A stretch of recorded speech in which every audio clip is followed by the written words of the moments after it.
Hello, my name is Herbie Gill. I'm a comic from Washington, D.C., and I've been doing it for about 7 years now. Where do I get my inspiration for the stuff I write?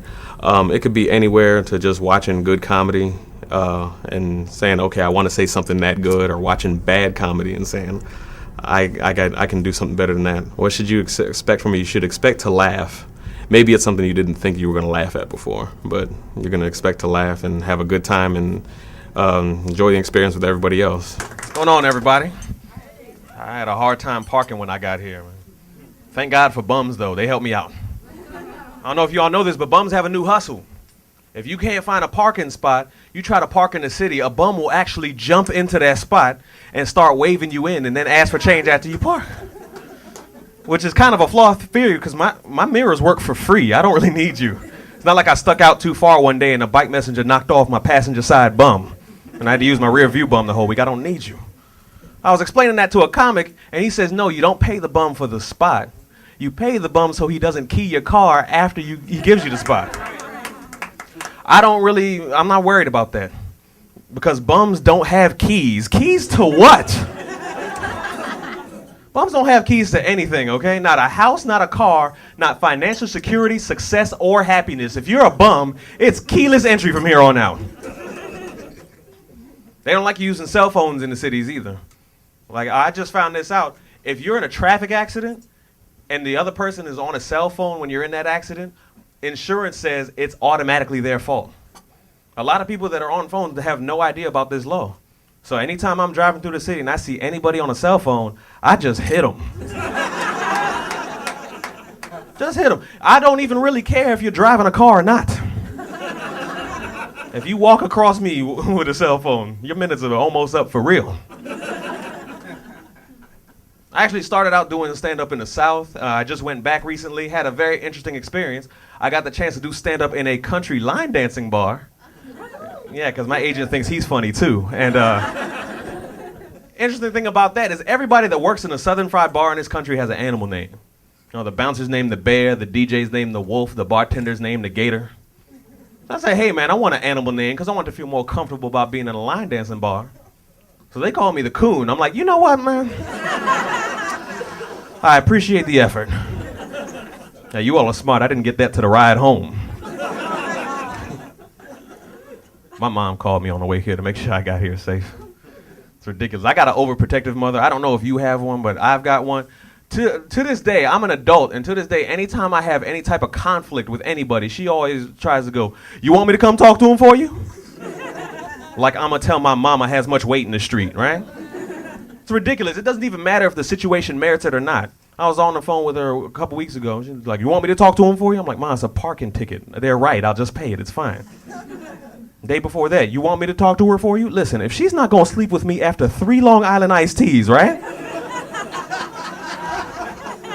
What makes you think you're going to come down here and close this deal? You are a 56-year-old legal secretary. Your game's not exactly Trump tight with the hose.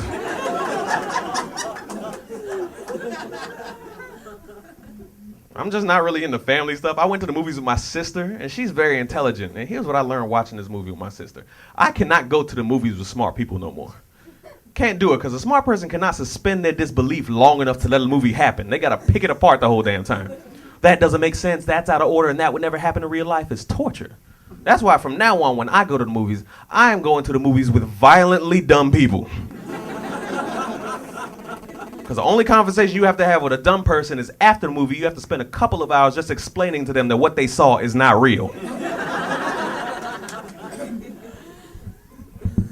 A lot of couples in the crowd tonight. That's unnecessary. I just got fired from mine. Yeah, I would have said breaking up, but I had to move some stuff, and my references got messed up. Thought I was going to get promoted. She said she was going to start seeing other applicants. I asked her if my benefits will still kick in on the weekends. Sometimes relationships just go bad, you know. Sometimes you don't feel the same way about a person by the end of a relationship as you did at the beginning. She got me because I'm a romantic. At the beginning of the relationship, she used to love me because I used to wash her hair in the tub. And towards the end of the relationship, she would get all mad at me because I wouldn't bring her head back out of the water. You know, little things. She's demanding, I think, right? I'm old school when it comes to dating, too. I remember a time in dating when stalking used to be romantic. Do you remember that? That's how somebody knew you cared. Anytime you ask somebody from an old generation how they got with their significant other, they always have a stalking story for you. Like, I met her coming off the train in 1937. I asked her out then, and she said no, so I showed up at her job with love notes and flowers telling her how much I loved her every day. That is stalking. She didn't fall in love with you. She just turned herself in at that point. Like, what can she really do? That's how I'm starting to get old with it, man. I'm starting to choose food over sex. That's weird. You know, a girl calls you at 1:45 in the morning begging you to come over, but Wendy's closes at 2 and you start doing math. Valentine's Day is that killer, though, man. Valentine's Day, as I like to call it, Singles Awareness Day. Right? Like, they actually had a little toy Cupid with a working bow and arrow for Valentine's Day. That's dumb. Like, what are they going to do 10 years down the line in this country? You'll see, like, divorces getting printed on pink stationery for Valentine's Day. RU46, a morning after pills coming in little heart shapes with little cute inscriptions on them, like you plus me minus it. You know, something that the kids get into. Thank y'all very much for hanging out with me. I got to go. Take care. For more information, please visit our website at selectondemand.com or email us at programs@selectondemand.com. Made for On Demand.